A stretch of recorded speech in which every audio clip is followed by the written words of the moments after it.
Hey YouTube, it's Thomas here. So today I actually lost my mic, so that's why I'm using this. I'm going to show you another system. Now I like seeing other people's system.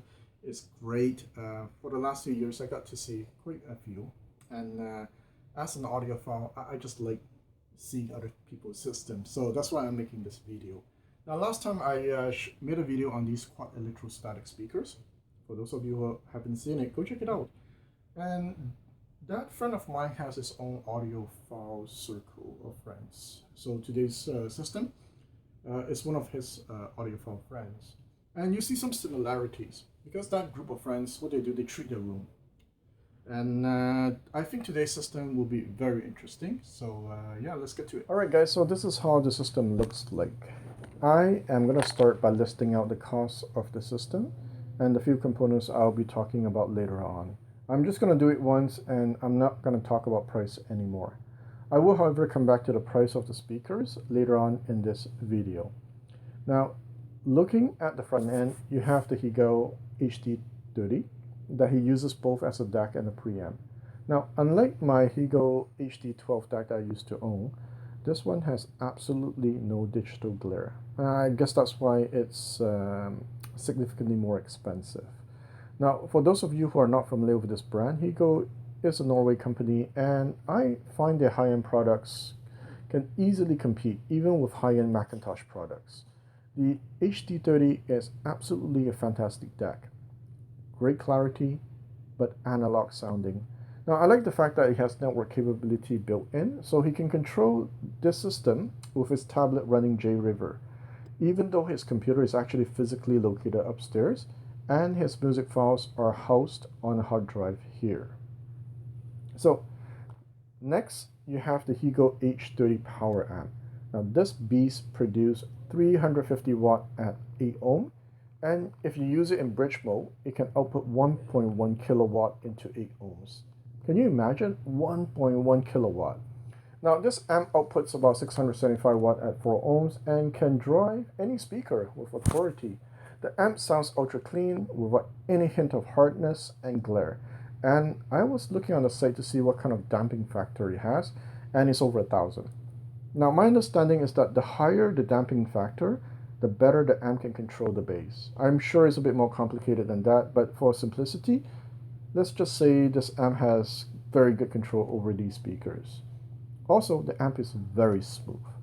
Now, although different than my Macintosh 352 or 452 that I had, it is that kind of level, perhaps even better depending on your taste.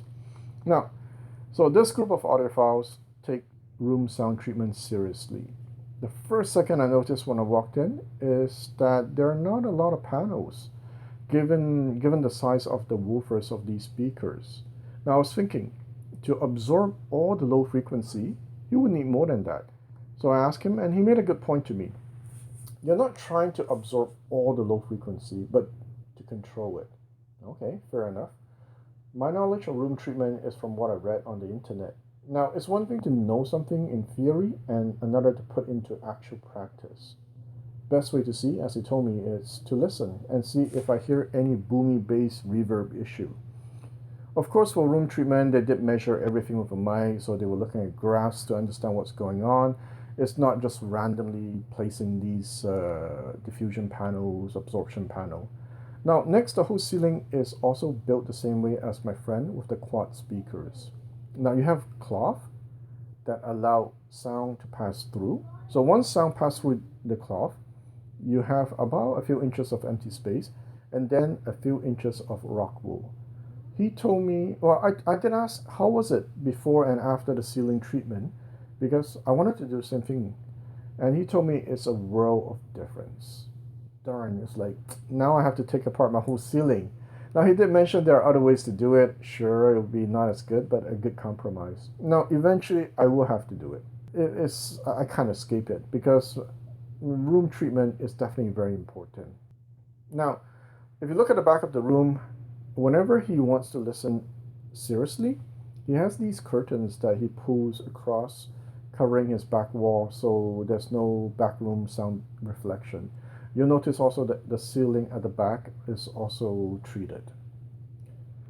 So the star of today's video are the speakers. Now before we start, let's take a look at this pair of red speaker I have. Now, these speakers were built by someone local. I opened these up to get an idea how much these speakers cost to build, and it probably costs around $300 to $400 for material, so maybe $600 to $700 including labor. Now, this speaker was sold for $1,002 because the person sold it directly to the consumer, and I thought it was a little bit low actually to sell it $1,002. Now, if this were a brand name, this probably would cost about $2,000 to $3,000 because think about this. The manufacturer sells it to the distributor for $1,002. The distributor sells it to the dealer for $2,000, and the dealer sell it to us for about $3,000, right? So yeah, it's around there. I understand that there's a big gap between manufacturing costs and how much we end up paying, but that's business, right? So why am I bringing this up? And of course, I'm speculating here. Is because the speaker that we're looking at today was built by him.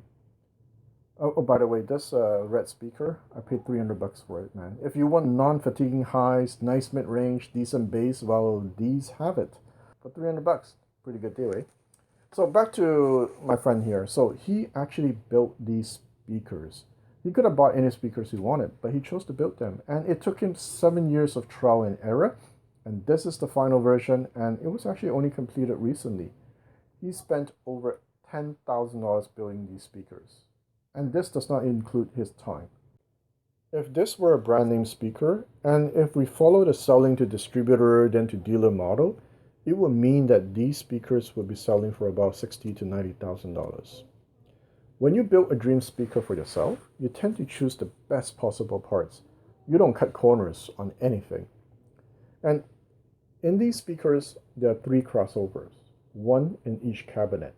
Now, I've seen the crossovers in some speakers, even brand name, and let me tell you, it's disappointing in some of these speakers I've seen, these crossovers. As I mentioned in my past video, it's like it's made during my university years. It looks so cheap. So when he showed me photos of this crossover that he built, and yes, he did take measurements while he was building the speakers because he was building these crossover himself. All I can say is that he went all out. All the components he chose were top-notch. Now, another interesting thing are the cabinets. If you can see a cross-section of the bottom cabinet with the bass driver, the interior wall is actually cut in a wavy shape inside. And that's to deal with the standing waves. Now, the speakers are made of Russian plywood, and he had to ship to a factory to do the cutting. And yeah, I saw photos of it, and it was pretty cool. Now, of course, putting down a lot of money into building a speaker means nothing if you don't know what you're doing. So fortunately, he knew what he was doing. So the question is, how does it sound? Well, it sounded glorious.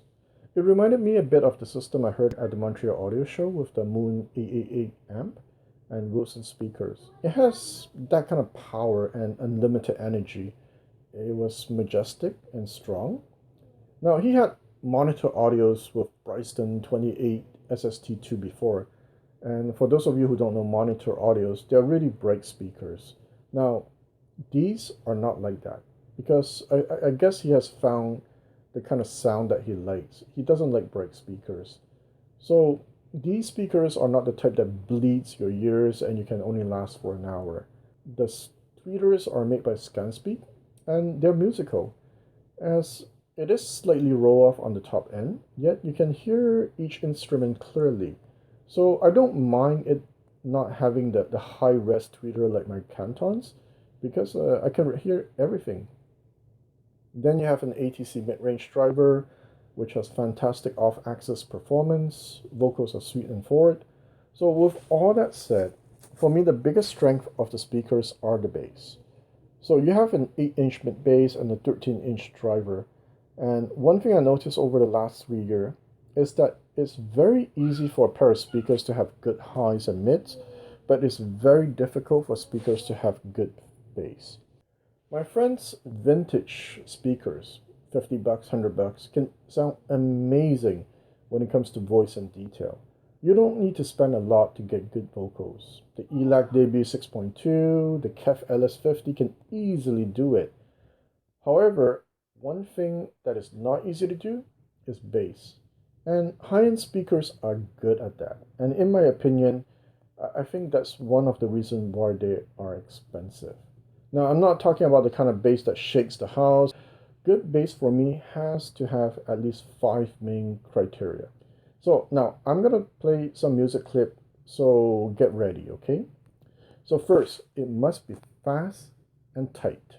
You don't want a too long decay with bass where it feels like it's uncontrolled. It should start and stop instantly, like this. I get emotion from the look in your eye. Second, it has to go very low so you can feel the weight of the instrument, like this.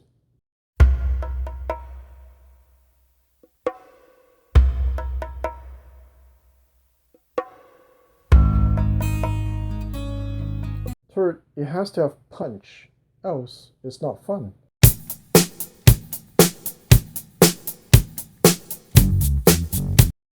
Finally, it has to have good definition and layers so I can hear whatever is playing instead like a subwoofer or those 24-inch woofers where it just go boom, boom, boom, and you really don't know what's happening. You get the impact, but you just don't hear the instrument. Now, to have all these elements well in a speaker is actually, as I said, very difficult. If you take a look at this KEF R700 I have here, I guess most of us can agree that it's a decent speaker. Well, this one, the R700, has good punch, but it doesn't go very low. Now, if you look at my ELAC 249 here that I have, now these can go very low. In fact, it goes all the way down to 28 Hertz, but it lacks punch and power. Now, the KEF R700 is expensive, right? And the ELAC is even more expensive. Even at this price level, the bass is not good enough if I were to evaluate it with my serious audiophile hat on. So that is why I'm really impressed with these speakers. Now, I was expecting the bass to be slow, but it was not. The reason is because this is a seal port design with another passive downfiring 13-inch woofer at the bottom. The bass is not hard, it's actually soft. So it's very musical and yet at the same time not slow. So it's not like party speakers. You know, I shoot a lot of weddings for fun, so I get to hear a lot of party speakers with crazy bass that literally shakes the concrete floor, and these are completely different. These speakers have everything. It has punch, goes very low, great definition. I can hear layers. The only thing I didn't really get a chance to test was speed because I spent most of my time listening to jazz. You know, maybe, yeah, I guess 80s techno would have been fun on it, but I have to check next time. So in short, non-fatiguing highs, very sweet mid-range, excellent control with the bass, but above all, the soundstage is convincing and real. Now let me explain. Now, a lot of systems I own and listen to, although I can say the soundstage is impressive, when I close my eyes, the soundstage I can imagine in front of me usually can house maybe three people. I'm talking about three full-size adults. That's how big I feel it is. I think it's a combination of the strength of the low end of these speakers and the size of the room. With this specific setup, I'm tricked into thinking that the stage before me can accommodate 10 people. The majestic power and the grand illusion it can create is an experience. Now, for those of you who are following me, now I have also experienced this with the $300,000 system, and that's about it.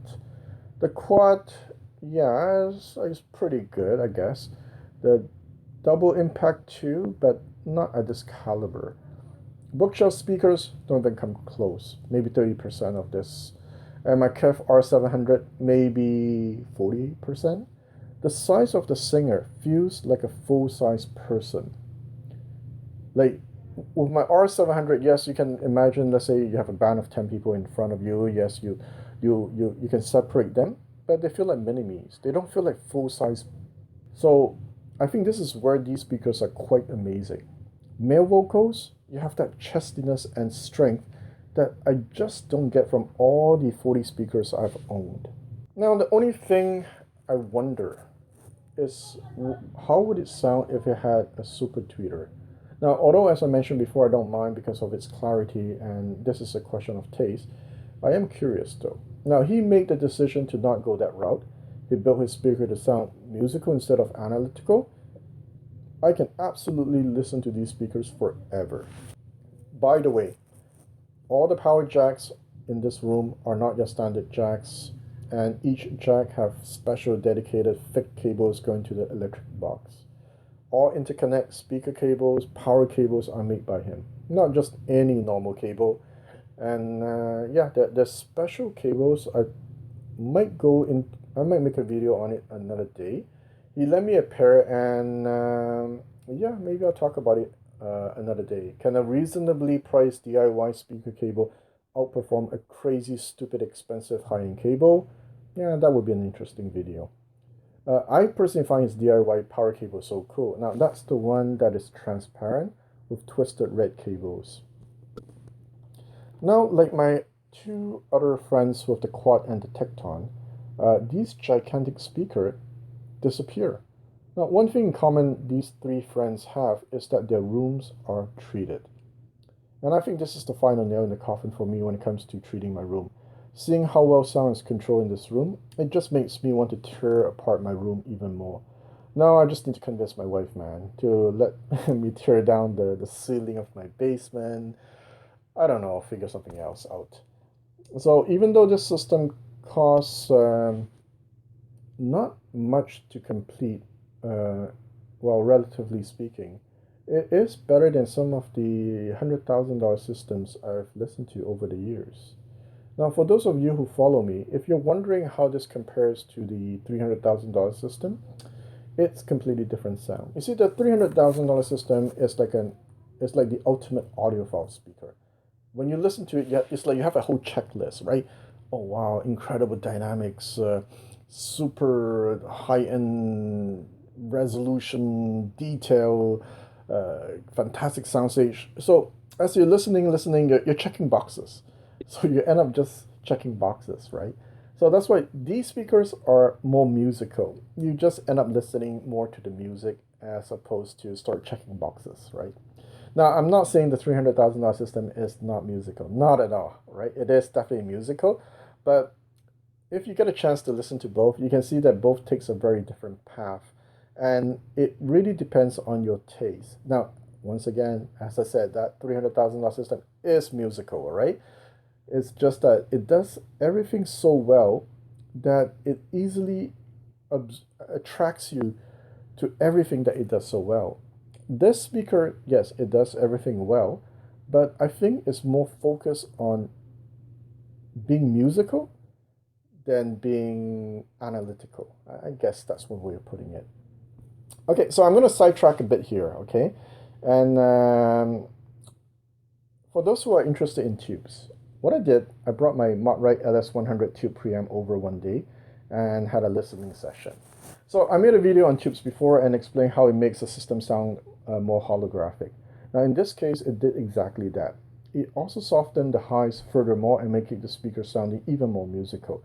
Now the downside is that you lose pinpoint accuracy a bit and increase floor noise significantly. Now I can lower the floor noise by getting more quiet tubes, but for pinpoint accuracy, sadly, I'll have to bring over a more expensive preamp like the Audio Research LS28. Oh, by the way, the Audio Research LS28 is crazy good, completely elevates my system, and I might do a video on it someday. Sadly, it's more than double the price of the Mott-Wright. Now, the reason I brought this up, the fact that I brought my tube preamp over, is because the owner of the quad speaker was there. So he mentioned that the Mott-Wright tube preamp adds something to this system, and it reminds him of his quad.